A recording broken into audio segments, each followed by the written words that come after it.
अस्सलाम वालेकुम स्टूडेंट्स आज का हमारा टॉपिक है मोल पार्टिकल कैलकुलेशन। मोल पार्टिकल कैलकुलेशन बहुत इजी है, क्लास 9th के लिए बहुत इजी है। उसके बाद आता है 11th क्लास का स्टैच्यूमेट्री। तो स्टैच्यूमेट्री में फिर बहुत से कन्फ्यूजन होते हैं और बहुत से कम्प्लेक्स एमसीक्यूज बनते हैं, बहुत से कम्प्लेक्स क्वेश्चंस बनते हैं। तो आज मैं आपको लेक्चर डिलीवर करने वाला हूँ मोल पार्टिकल कैलकुलेशन। इसी पे हम बात करेंगे मज़ीद, लेकिन सबसे पहले आपने ये 2 फ़ार्मूले याद करने हैं। ये 2 फ़ार्मूले बहुत ज़रूरी है बच्चों। सबसे पहला फ़ार्मूला है नंबर ऑफ़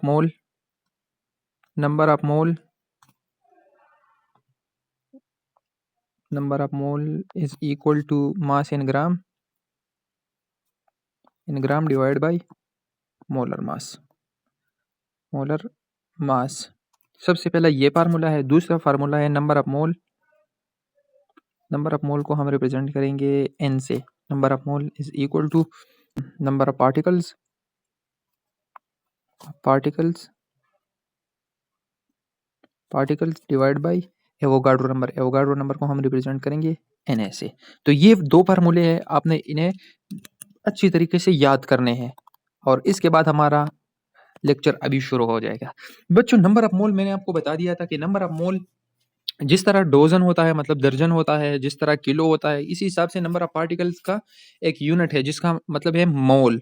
तो मोल हो गया, ये मैंने आपको सिखा दिया है। अगर आपको नहीं आता तो आप लेक्चर देख सकते हैं। मास इन ग्राम, ये मास इन ग्राम आपको दिया होगा या आपने फाइंड करना होता है।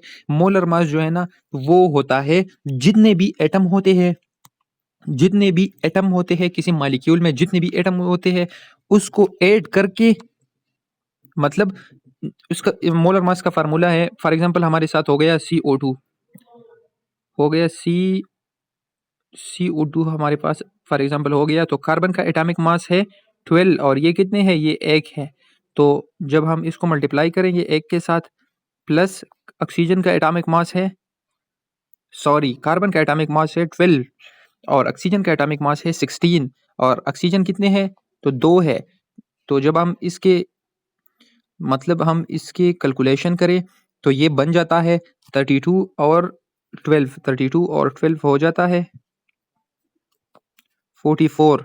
तो ये 44 इसका हो गया मोलर मास। मोलर मास वो होता है मॉलिक्यूल में जितने भी एटम होते हैं उस एटम का मास, अगर हम उसको कैलकुलेट करें तो वो बन जाता है मोलर मास बन जाता है।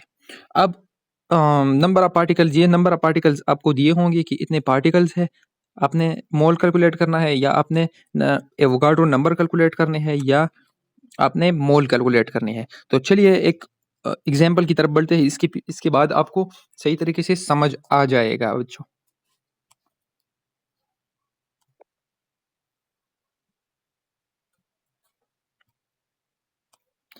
तो एक एमसीक्यूज है और आपकी बुक में एग्जाम्पल भी है कि calculate the number of moles in 60 gram of CO2। तो सबसे पहले फार्मूला लिख ले। फार्मूला है number of moles is equal to mass in ग्राम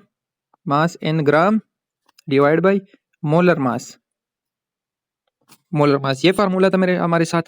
तो मास इन ग्राम आपको दिया है 60 gram. Number of moles, calculate the number of mole, ये आपको कह रहा है कि नंबर ऑफ मोल्स कैलकुलेट करें। नंबर ऑफ मोल्स ये हो गया, मास इन ग्राम में हमने पुट करना है ये वाला मास 60 ग्राम। तो हमने 60 पुट कर दिया, 60 ग्राम हमने पुट कर दिया। और CO2 कार्बन डाइऑक्साइड का मोलर मास था, हमने ऊपर कैलकुलेट किया तो वो था 44। तो जब हम 60 को 44 पर डिवाइड करेंगे ये हो जाएगा 22, ये हो जाएगा 30, ये हो जाएगा 15, ये हो जाएगा 11। 15 डिवाइड बाई 11 क्या बनता है, ये बनता है 1.36 बनता है बच्चों। तो नंबर ऑफ मोल हो गए 1.36 ग्राम पर मोल, ये हो गया इसका आंसर। इसी तरीके से आपको एक एमसीक्यूज दिया होगा जिसमें आपको नंबर ऑफ मोल दिया होगा और मास इन ग्राम आपको नहीं दिया होगा।